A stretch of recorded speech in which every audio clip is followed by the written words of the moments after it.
beloved teachers, honorable chief guests, and my dear friends. I welcome you all. Today we have gathered here for celebrating International Yoga Day. Yoga is the artwork of an awareness on the canvas of body, mind, and soul. Yoga does not just change the way we see things, it transforms the person who sees.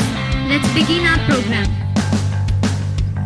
The initiative for Yoga Day was taken by India's Prime Minister, Mr. Narendra Modi, in his 2014 UN address, suggested an annual day of yoga on 21st June.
Thank you, ma'am.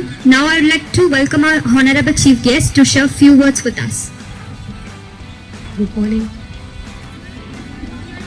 Thank you. இன்னைக்கு நம்ம எதுக்காக இங்கே வந்திருக்கோம் எல்லாருக்கும் தெரியும் இல்லையா? இன்னைக்கு என்ன டே செலிப்ரேஷனுக்காக நம்ம வந்திருக்கோம்? தெரியும். உங்களோட சேர்ந்து இந்த யோகா டே செலிப்ரேஷனில் நானும் கலந்துக்கிறதுல எனக்கு ரொம்ப சந்தோஷம். இங்கே இருக்க அனைத்து குழந்தைங்களுக்கும் மற்றும் ஆசிரியர்களுக்கும் என்னுடைய வணக்கத்தை தெரிவிச்சுக்கிறேன். நம்ம இந்தியாவோட பாரம்பரியமான மருத்துவ முறைகள் இதெல்லாம் நாளடைவில் நிறைய விஷயங்கள்னால நிறைய பேருக்கு மறந்துடுச்சு. இதோட அவேர்னஸ் என்ன, இதோட பலன்கள் என்னங்கிறது தெரியாம போனதுனால இதை மக்களுக்கு நடுவில் திருப்பி நம்மளோட பாரம்பரியத்தை நம்ம தானே பாதுகாக்கணும் இல்லைங்களா?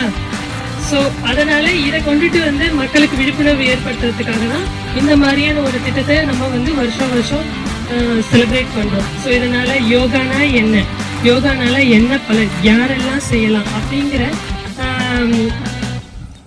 அதை பற்றின அவேர்னஸை நம்ம மக்களுக்கு நடுவில் கொண்டுட்டு வரணுங்கிறதுக்காக இதை ஒரு பெரிய அளவில் இந்த திட்டத்தை பண்ணிக்கிட்டு இருக்கிறாங்க. இப்போ யோகா இப்போ நீங்கள் எல்லாம் சேர்ந்து இப்போ சூரிய நமஸ்காரம் பண்ணீங்க இல்லையா? ஸோ அந்த சூரிய நமஸ்காரம் எல்லா யோகா சிவகுமார் சார் சொல்ல அழகாக நீட்டாக பண்ணீங்க. ஸோ அதுக்கு முதல்ல அந்த சூரிய நமஸ்காரம் மட்டும் இல்லை, மற்ற எல்லா ஆசனங்களுமே சார் சொல்கிறத கேட்டு அழகாக நீட்டாக பண்ணீங்க. ஃபர்ஸ்ட் அதுக்கு நம்ம எல்லாரும் சேர்ந்து ஒரு கிளாப் பண்ணலாமா?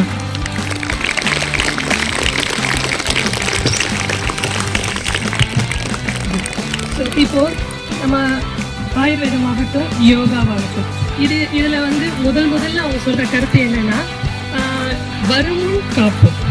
அதாவது நோய் வந்ததுக்கு அப்புறம் அதை சரி பண்ணுறது ரொம்ப ஈஸியா, இல்லை அதை வராமல் தடுத்துக்கிறது ரொம்ப ஈஸியா?